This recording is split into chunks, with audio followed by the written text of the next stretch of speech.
There's Coach. First of all, Damon, congratulations. I know that this has got to be a thrill, and we welcome you to the ACC, and I know you're ready to get started.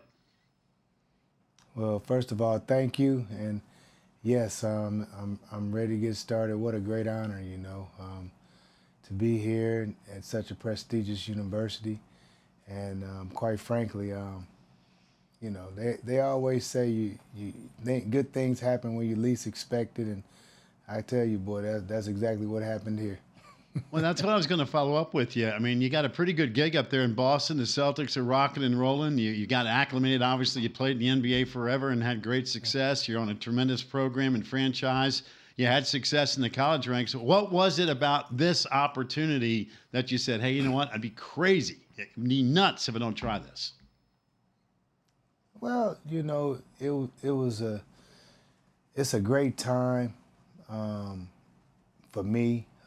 I've been invested in the game of basketball for so long, and going to Boston, when I left Pacific, going to Boston, it just added to the knowledge.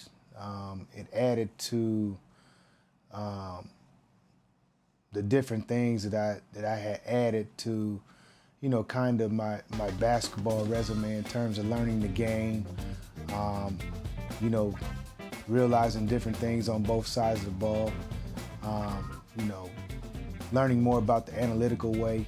And it was just a great opportunity for me to get better as a basketball mind around some of the best basketball minds that there are.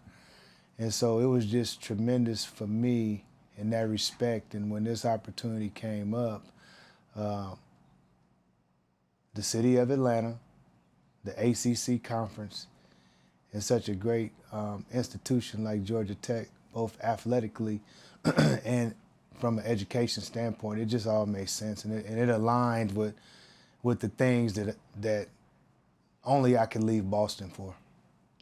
So you mentioned the ACC as a whole, Coach, and I know you were over there in the WCC, and this is a little bit different, obviously, over here. What stands out to you about the challenge that comes with coaching in the ACC at a Georgia Tech that expects to be competing for championships? I mean, it's a great league. It's tremendous coaches in the league. There's been a little bit of turnover, but I think that it it doesn't really matter. From top to bottom, it's competitive, and yes, it might not be the WCC, top to bottom, but in the WCC, playing against the likes of Gonzaga and St. Mary's, who are, both tournament teams this season, it kind of gave me a feel for what big time basketball looked like, and now the challenge is getting these young men up 16, 18 games a season in such a rigorous conference, and I look forward to that challenge. On that same note, how do you feel like the college basketball landscape has changed since you left Pacific, went to the NBA, and now being back? Because it's certainly a much different world with NIL and the transfer portal. You tell me your thoughts on that. Everybody has their views of what it looks like to them, and I think from a college, from a college standpoint, I think the thing that was different for everybody was the constant change, the turnover in rosters, and quite frankly, I'm used to that. You see that you see that in the NBA. I've been a player, I've been a coach, so you see that, and that doesn't bother me. It's a matter of landing on the right guys. The NIL, I mean, we would all be naive if we didn't know that was coming. So it's here. We got to embrace it. I'm happy for the student athlete, but now as a coach, you also gotta know how to how to use the NIL to your advantage. Because it's no different than anything. You spend the wrong money, or you give it to the wrong person. I mean, it could kind of mess you up. So, you know, from that standpoint, for me, I'm all right with it. And I think that there's change in everything every couple years anyway. Damon, I'm going to go back in time a little bit because I'm down here in Charlotte. I remember watching you in the Final Four, my man. Lute Olson, Arizona. Boy, I remember those teams now. You were a bad man. And again, I know you had a great career in the NBA too. What do you take from a guy like the late, great Lute Olson, who obviously put together incredible programs, whether it be at Iowa, Arizona, et cetera, et cetera? What do you take Yeah. from that and what you've learned from the NBA to form the Damon Stoudamire way of doing basketball? The from Coach Olson, it's the consistency and the discipline that I learned. Truthfully, for 4 years of college, we did the same thing every day. Everything was breakdown, to build up to 5-on-5. And, we did the same thing literally every day. But it was the consistency of it. It was the habits. And, we were taught that the little things each and every day. And as you get to the NBA, obviously, especially now being a coach, as a player, nothing had really changed a lot. But as a coach, the game has evolved. I personally think the game is in a great space. I think that I learned a lot in the NBA. Offensively, the spacing, the different ways of challenging the defense has gotten so much to where now, defensively, you really got to challenge yourself to be on point to try to neutralize a really good offense. So, when I look at college, now, and trying to implement some of those things, in the simplest fashion, that excites me about the things that, I can do and how I formed and how I feel I'm going to be able to play on both sides of the ball. I know this has been a quick turn, Coach, and you're probably just getting settled down there in Atlanta and figuring out which direction is left and right, even on campus at this point. But as you look at your team as a whole, have you spoken to the players? What have your conversations been like? And what do you already like about what you have there? And what more you'd like to implement as you move forward? I have talked to the team, and the biggest thing is, I just talk to them about working hard and,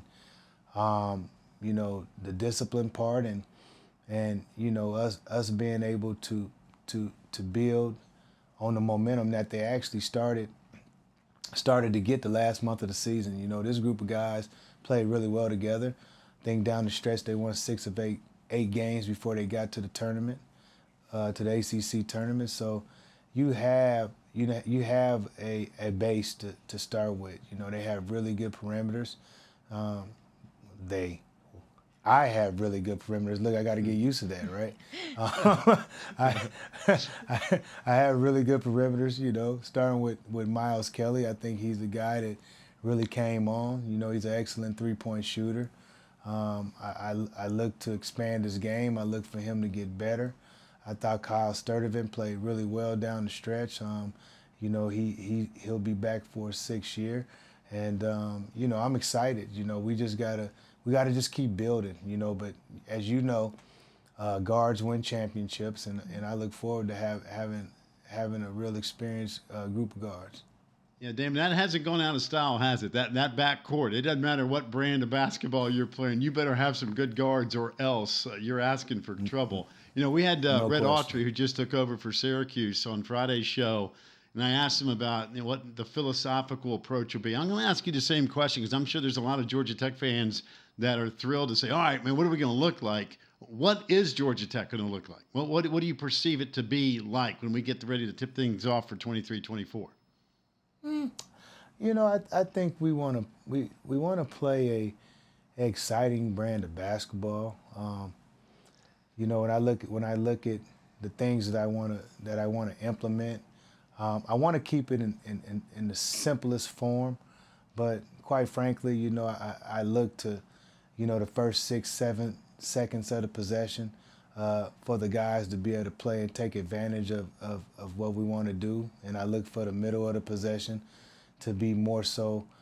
Let's find where the mismatches are the advantages, and then I look at the end of the possession as trying to keep the spacing and challenging our guys make plays. And, I like 3D guys is what I like to call them. Some people call them 3-level guys. I call them 3D guys. I just like guys to dribble, pass, and shoot.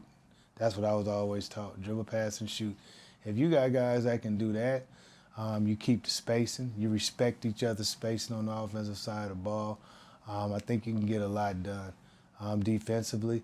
There are things that I think we'll do. We'll implement different styles. I'll mix up my defenses a lot, and I'll cater to my personnel when it comes to defense a little bit more. But as crazy as it is, I don't want to label myself, but I've always been on the defensive side of the ball since I got into coaching, and I've had some pretty good success with some of the teams I've been with on that side. So I look forward to the same thing here at Georgia Tech. Well, we look forward to having you back on the show a gazillion times. Again, congratulations on the new gig. Welcome to Georgia Tech and the ACC, and we will see you down the road. Good luck recruiting and all that good stuff as you get acclimated to the league. Congratulations. All right now. Thanks, guys. Appreciate it. You got it. Damon Stoudamire, the new basketball coach at Georgia Tech.